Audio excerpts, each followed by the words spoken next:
here.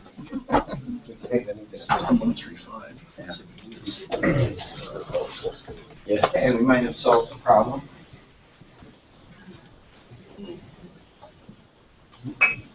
Well, let me.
Not bad. Come on up here, guys. I just want to read this. Both of them are the same wording, but it gives me great pleasure to offer this letter of thanks to the City of Grand Forks for your contribution during the past months on the Engineers Without Borders program. I hope your time in our progressive little city offered up its own rewards and experiences that you will be able to make use of as you continue on your journey in your engineering careers. Just to highlight some of the successes over the past month, your work included the inventory of wetlands, riparian, data entry, air quality, river channel, geomorphology, and additional, is that a word?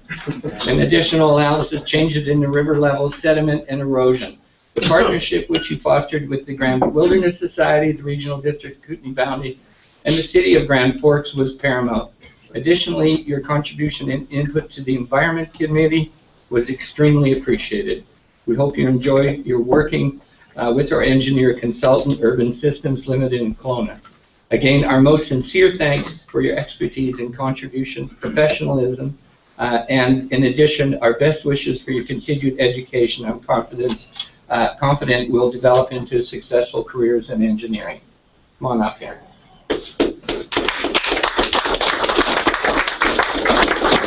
Mug and a t-shirt. Okay, well, let's give them to him first, and then we'll back up for you. Felipe, how'd it go for you? Meet some interesting people here, right? Yeah. Okay, let's back up here. We'll get a picture with glasses. There we go. How's that?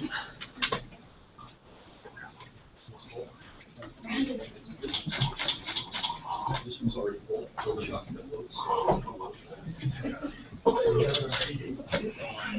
Thank you very much, guys. Okay. How's that sound system working? Are we? It's better than you yelling. I have an operatic voice. Was that a good or not? I can leave. Look at the numbers down. Feels great.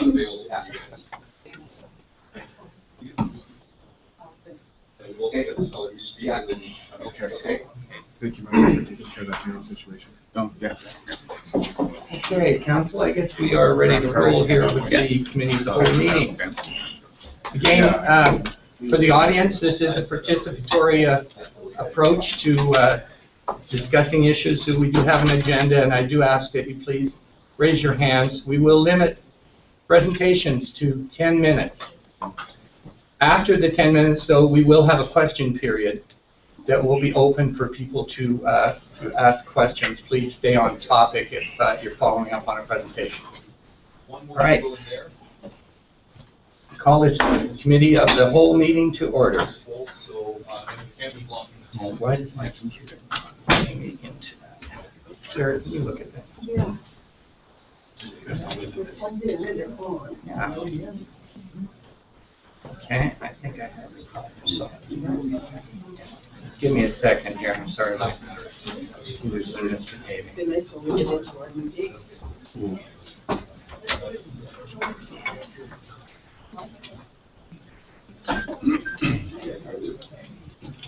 This is it.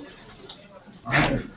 Okay, committee of the whole agenda. Can I have a motion to adopt the agenda? Councillor Doherty, Councillor Smith, all those in favor. And the first presentation we have this morning is the Learning Garden at the Recreation Center, and we have Mr. Graham Watt here from the Water Study. I also understand that we are clarifying the perimeters of this project. That would be an important part of what we agreed today. Graham, welcome. Thank you. Thank you very much, Mayor Taylor, council, and staff and guests, everyone. I'm Graham Watt. One hat I wear is coordinator of the Kettle River Watershed Management Plan.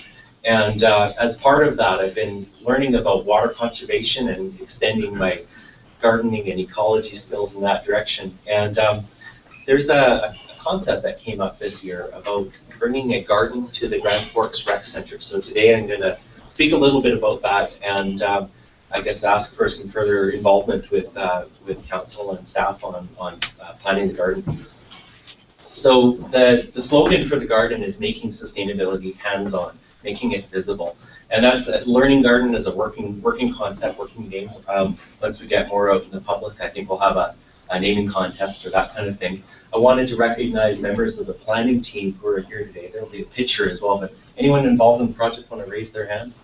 Got a couple of people in here. There's also the Agricultural Society members who are here as well who've been involved in this. So this is a sketch map. Let's see, there we go. This is a sketch map. Currently, this is where the aquatic center is, and the skate park is over here, and this wonderful new fitness center is here. And other than that, you have basically a large gravel lot that doesn't really have much function other than serving as a parking lot for the occasional semi-trailer overnight.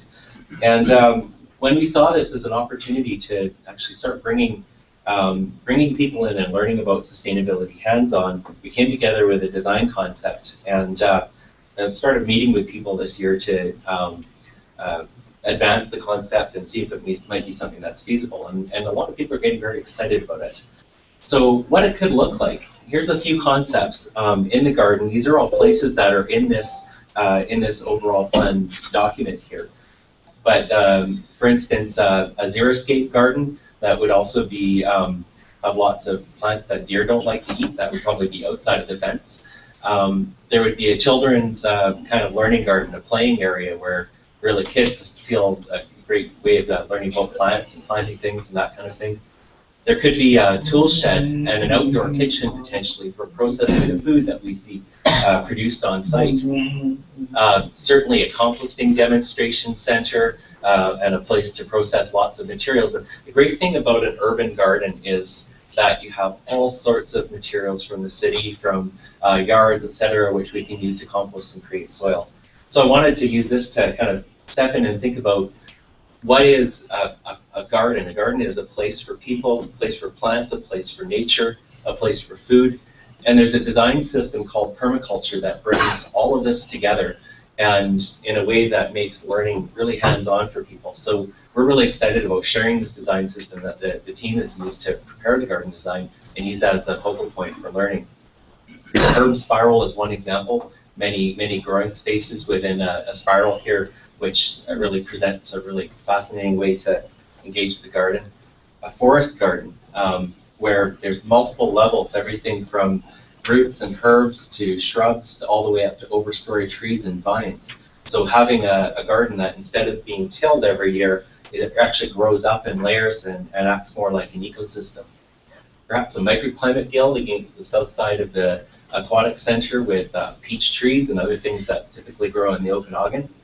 And even this is a grand vision of having a timber frame greenhouse attached to the aquatic center. So right now this is very much a design that's in early stages. It presents kind of a vision of what a beautiful multifunctional space at the aquatic center could be. But we recognize that this would take actually a number of years to fully build out, take a lot of effort, a lot of fundraising and that kind of thing. We already have a lot of interest from the Recreation Commission, who is very interested in helping support getting some of the initial hardscaping and fences and that kind of thing underway. And after that, we'll be wanting to build out, phase the project in over time as projects is available.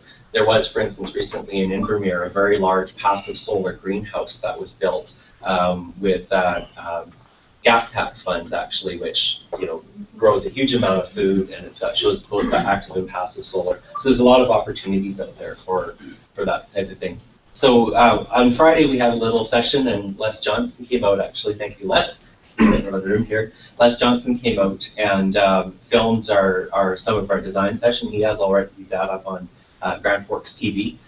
So myself, Kevin Gates, my sister Kim Watt, Sarah Olowski, Peter Matheson, Christy Luke, we're all here.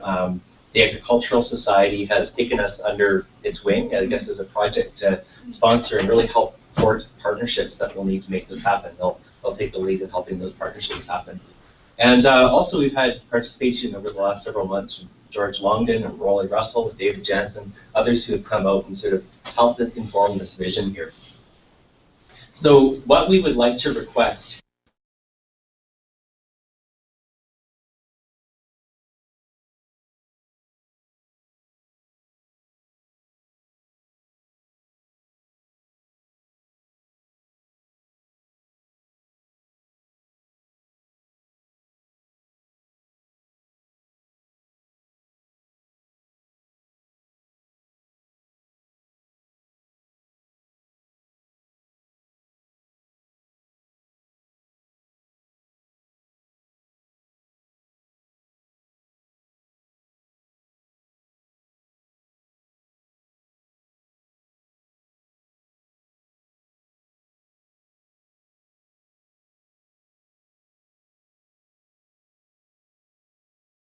within the scope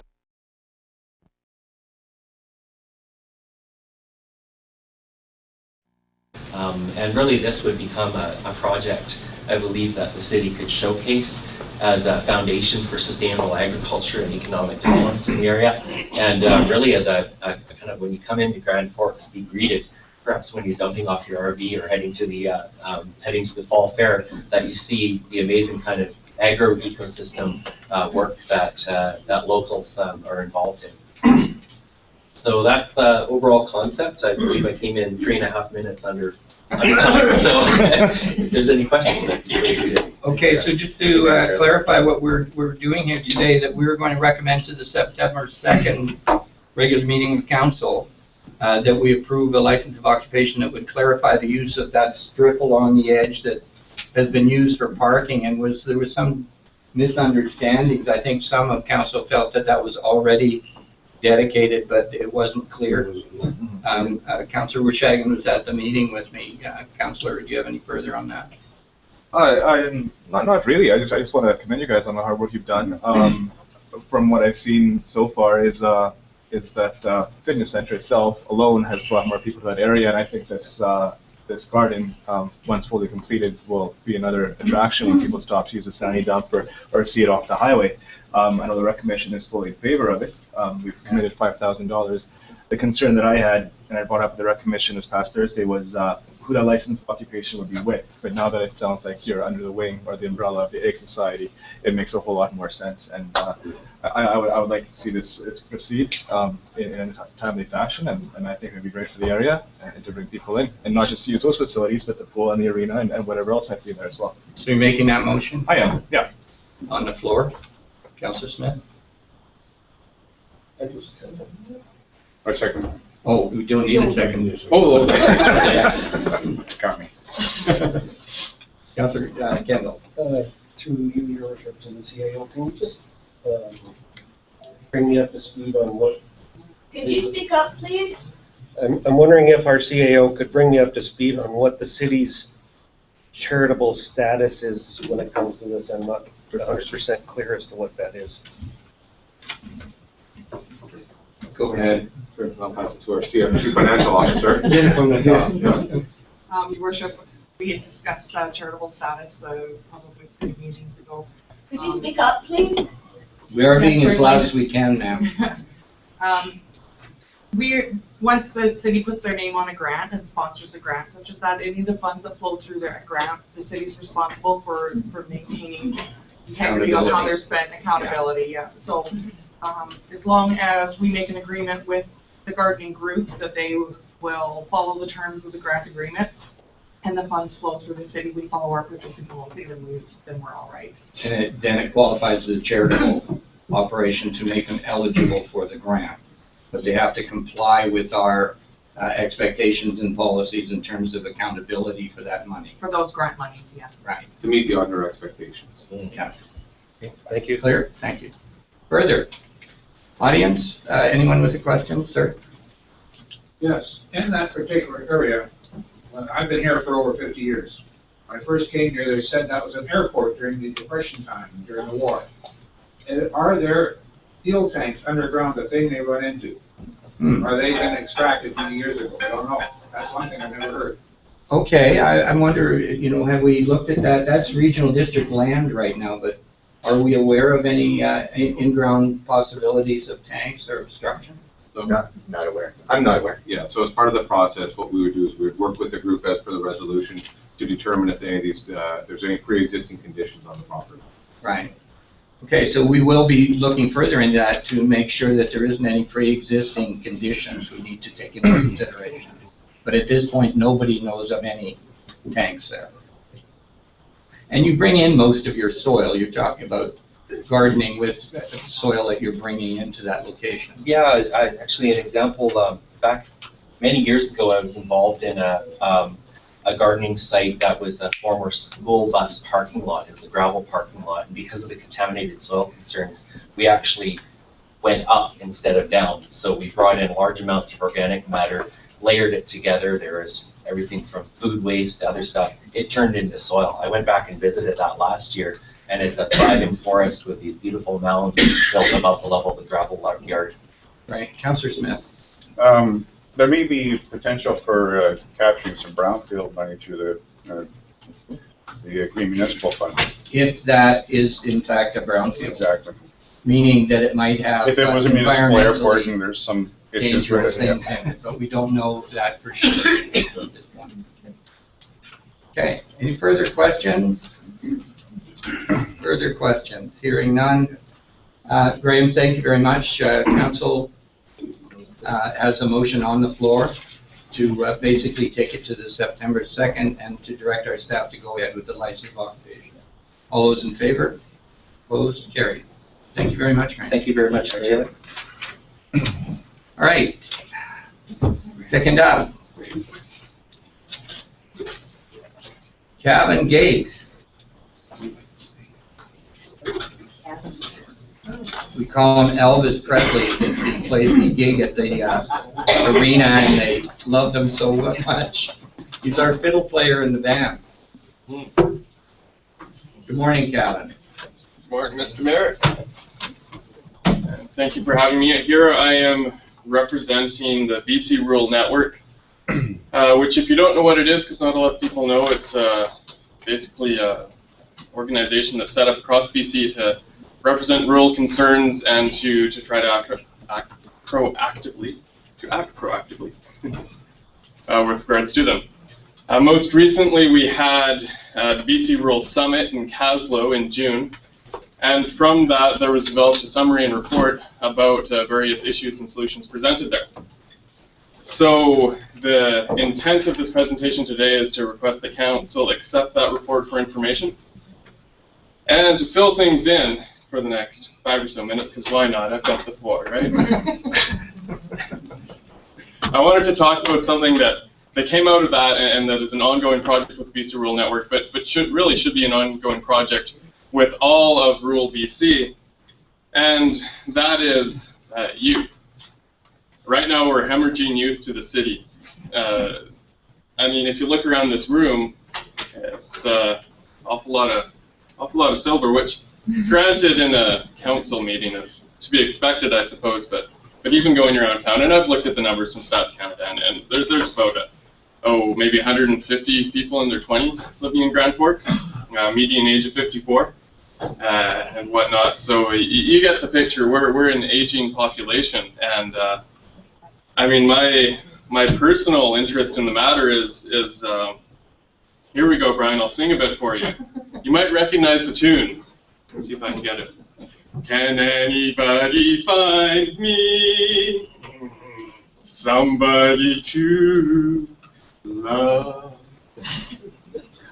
So, still single, Grand Forks. The prospects are not great. That is my vested interest in the matter. So part of this request is, could council please find me, Mr. Mayor, a partner? I don't know, is that within your powers, perhaps? I don't know, I was trying to sell salmon, I'm sure. So Calvin, that was a really deep analysis by a lot of people, though, that went into this report. And there was indeed, Mr. Mayor, and I've got some more content to fill this out a bit more. Well, it looks like you've gone point form, but in terms of sort of exploring individual suggestions under different headings, there were some good ones for council to look at in terms of strategic planning, for instance. No doubt about that. Yeah. Yeah. No, there was lots of material. It was a 2.5 day conference, and there were about over 20 presentations by people across the province that are actually implementing these projects. Some of them are in the Boundary and Kootenay region, and others are elsewhere. One of the things that came up for me looking at it is when people say young people, especially folks that tend to be in the kind of older parent or grandparent generation, they kind of think 30s, like, oh, 30s, it's young people, kids, yeah, that's what we need. I want to call attention to the fact that without people in their 20s, you don't get those people in their 30s. It seems to happen that way. You know, I turned 26 last week, and I'm slowly rolling towards the 30s, but at the moment, still in my 20s. So I wanted to outline for you guys a little bit the habitat of the 20-year-old. That'll include the full decade there. Okay. So with your permission, Mr. Mayor, I can go ahead and flush some this out. time left, yeah. Alrighty. So there's a number of things. And having been on the job hunt before, it's not much different from the 20s hunt. You know, you have to figure out the habitat of what you're hunting. You have to learn to think like them, which for me comes quite naturally, but you know, for other folks maybe not as much. And ultimately, you have to put yourself in their shoes and figure out what they would like. So generally, in your 20s, you're out in the world. You're exploring. You're looking for new opportunities. And I don't know, when I think exciting, well, I don't know. I think out. And the fact of the matter is, in Vancouver these days, there's a 30% unemployment rate in my peer group. So we have people being pushed out of Vancouver. Why aren't they here? And there's a number of reasons for that. One is, well, we have less jobs. Well, is that true? I mean, quite honestly, I don't think we have a 30% unemployment rate. Last I checked on the vital signs folks, it's 7 point some odd. So it's not the less jobs. And Corky Evans was giving the keynote presentation at the BC Rural Summit. And he touched upon something that it really it shifts the focus a little bit from, hey, we need to create jobs, which yes, we do. He touched on community, the sense of community. Because I've asked my friends, why don't you move to Grand Forks or Christina Lake or the Boundary region? And they say, what the heck would we do there? Aside from work, you know, what is there for those other 16 hours of the day? So there are a number of things to look at within that in terms of building a sense of community. What it comes down to is shared space, shared experience, shared values, and shared history. So fortunately, shared space is the easy one. If we can get folks here, they're sharing the space. experiences, values, and history. Well, that really comes down to civil society when you break it down. We don't normally create employment in the traditional sense of creating employment with non-profit organizations. I mean, sure, here or there for those social causes that for whatever reason can't make a buck off. And this introduces the concept, which was also at the economic development workshop that Sasha was at in Oliver, is that you can't have economic development without community economic development. So, for example, what would that mean? It means supporting your nonprofit groups, either with professional staffing requirements. We were talking about grant writing and facilitating grants. If you are a group of good-intentioned folks that come together, sometimes you don't have the necessary skill set or the time to put into either writing the grant applications or administering the grants afterwards to a standard that, right now, I tell you for these grants, is down to the penny, is what you have to account for financially. So that's one of the things that I think really makes a big difference, is when you have an organization, be it city, be it another larger nonprofit like Community Futures or something like that, that supports these other nonprofits, which is happening on some level. But to have it come up a bit more and to create shared experience, shared values, shared culture, that we can open the doors of Grand Forks to that 30% unemployed in Vancouver and say, hey, not only working really hard, because the city is, we know that, on unemployment or getting more employment, but you can step in here and these are all of the great things you can do with other 16 hours of your day. So to sum up, it's not only about making it possible with cash and jobs and all those good things that make the world go round, but we need to make them want to be part of this community and make this community a part of what they want to be. Right. Thank you, Grant. Just a question to start up. Does it look like the Rural Summit will continue as a group, that the rural, what do they call themselves? The Rural Caucus, the Rural Initiative, is that remaining after this conference? I'm not sure. The BC Rural Network is in place, and it will be in place for a few more years. So that's the sponsor of this event. They're the organizer, the body behind it, yeah. And then we partnered with the Caslo Institute for this particular one. Right. Before that, we partnered with, I think it was Community Futures Boundary for the one in Grand Forks. Yes, I remember that was 3 years ago. Yeah, so every 2 years it's biennial summit. So we're looking for, in 2 years, yes. Right. Likely there will be another one. Questions, Council or the gallery? Councilor Shagan? Thank you, Mr. Mayor. Great presentation. I really enjoyed that. If I may ask, what's your background? Well, I'm a WASP, you know. White Tangle, size of us. I had a feeling you might go there. Anyway, my background is urban planning, and I'm going to school for it. That was probably the biggest aspect that you learn is the place versus space argument, making a community out of an area. And I think, quite honestly, this council said a lot in trying to make community spaces and places out of certain areas such as City Park and things like that. And I think that what you said, they're focusing on doing that is key, especially for your generation, my generation, and trying to hold us here as well as those other 16 hours. So I just appreciate that information. I think it's spot on. And geography is my background. Okay. Physical or urban? A little bit of both. Okay. Yeah. Councilor Campbell. Thank you. Great presentation, Kevin.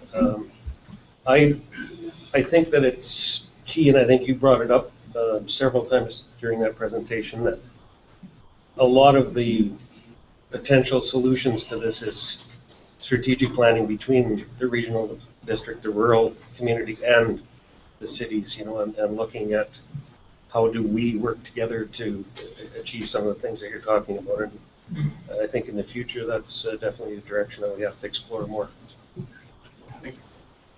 Sure.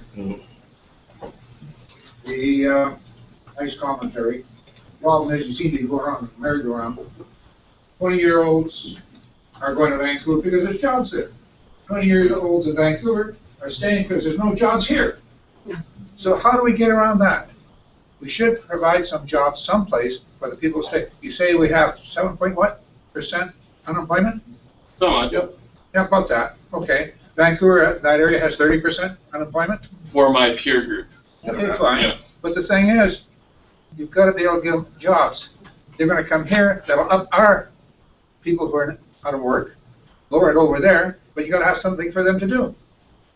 Now, come up with an idea, and I sure will go with it. Thank you. Thank you, sir. All right, thank you. Any further? Ma'am? If I was a young mother, I would never move here because of the hospital. If you're I'm sorry, pregnant, I'm you have because to go of to the Toronto hospital. or to Kelowna to Hospital. deliver. If your kid's sick, you're in the same situation. There's snow each way during the winter. Right, so you feel the hospital is what holds back our community? Well, no, number one, you'd have places to work. Number two, you'd have a place to take your child. Yeah. I have my job here. Okay, further? All right, a motion to accept Kevin's report. Councillor Smith? Kevin, thank you very much. That was really well done. All those in favor?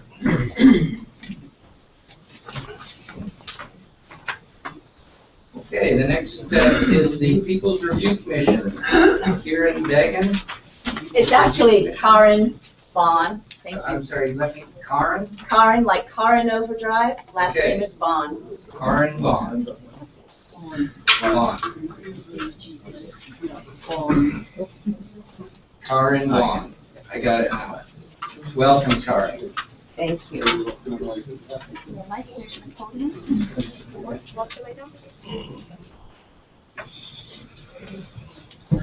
Good morning. Thank you, everybody, so much for coming. I think it's symbolic that we're in a small room and we've got so many people here that they can't fit in the room and they have to be outside. I've been asked to speak on behalf of over 108 residents in Grand Forks who signed a petition saying they do not want the water meter proposal going through as is.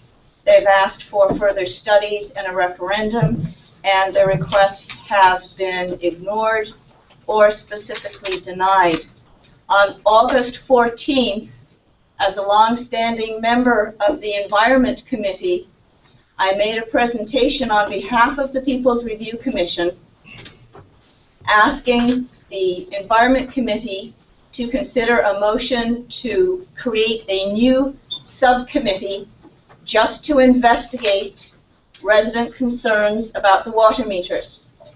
I also asked for the Environment Committee, the City Council's Environment Committee, to consider allocating some funds so we can bring in an independent expert who can address some of the residents' concerns. My requests were met by stony silence.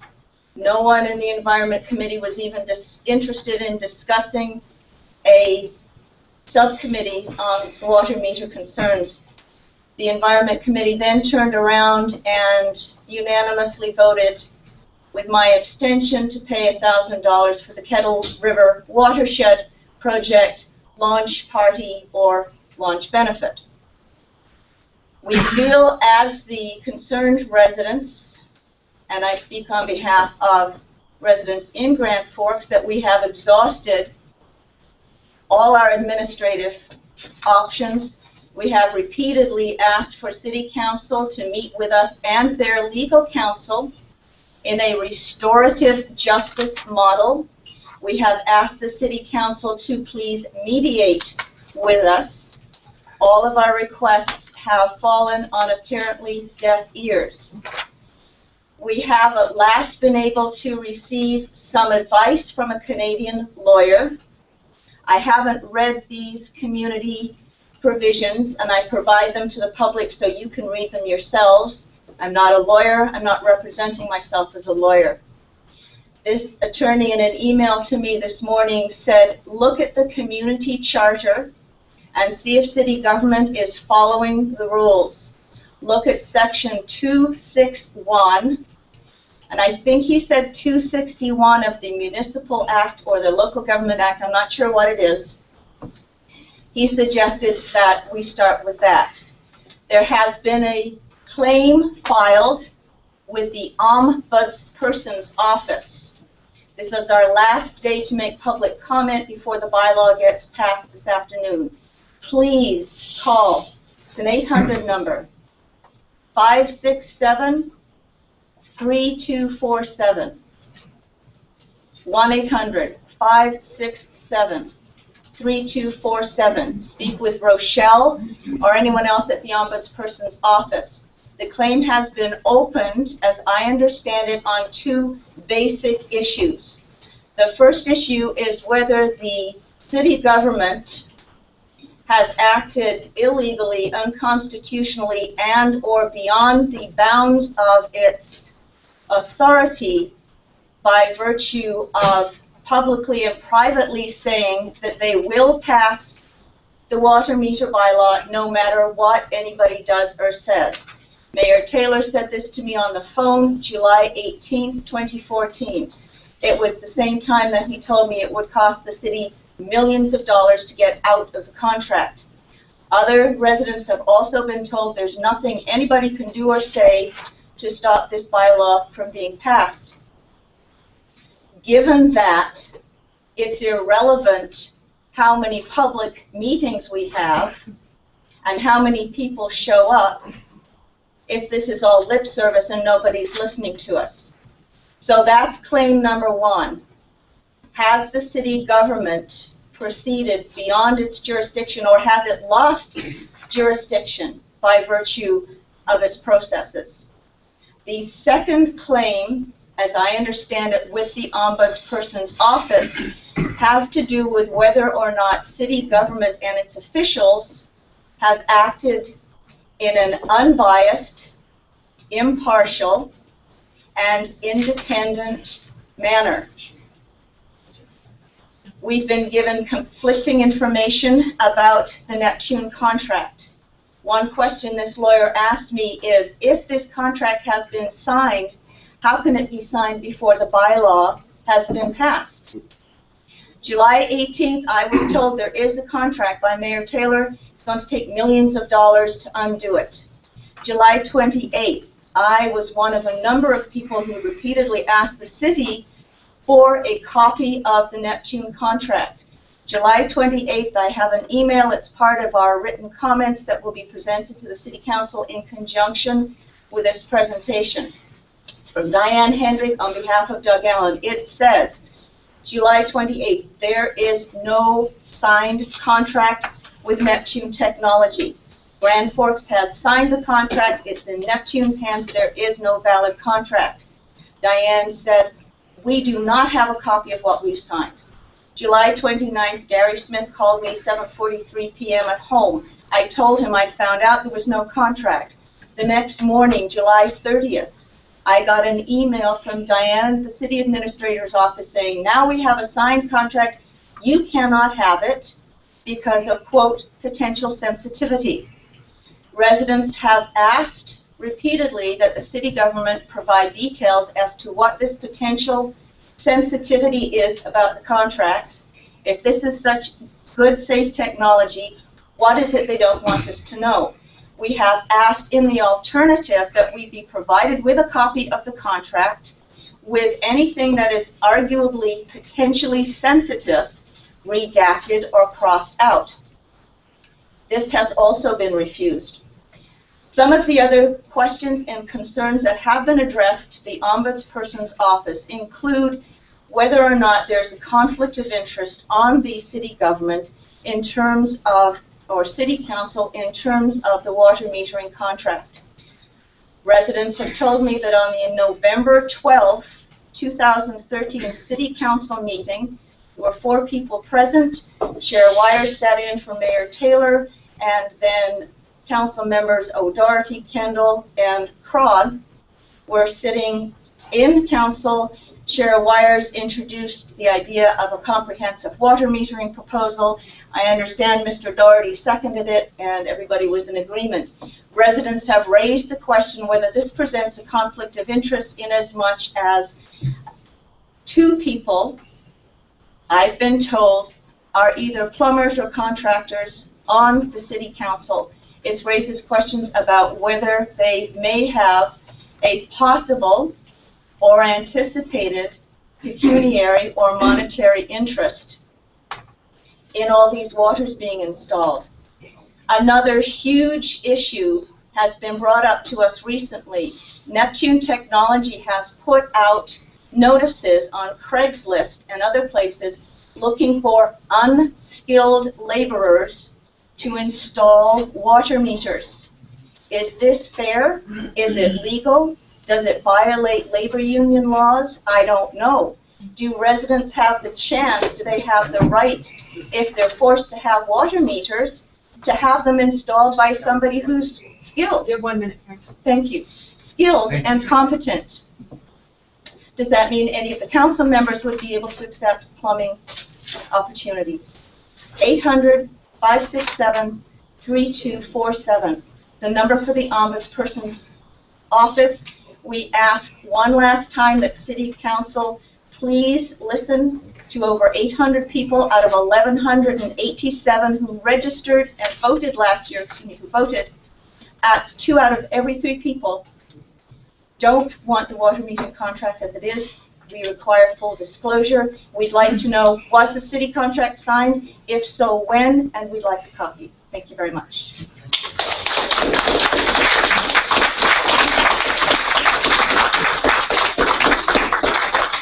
Okay, open for questions.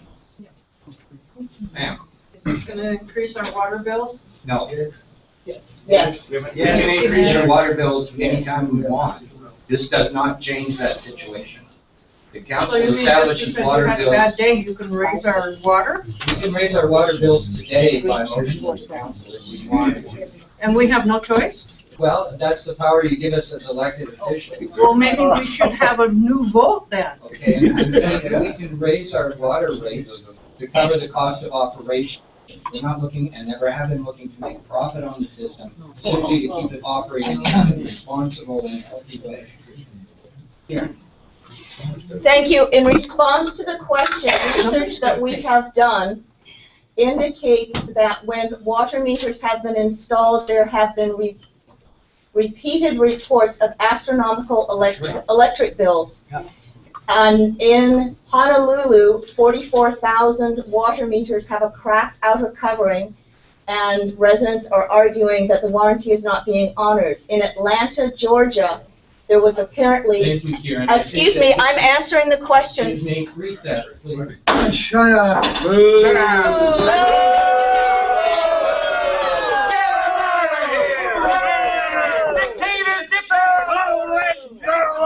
Dictator! If we don't have some, what it looks like to me is Karen is using this opportunity Go back up in the country! Don't get... Yeah, why don't you? to further expound on her presentation. Poor people are living in the country and choking us city people. What are you gonna do? Buzz off. Retire in November.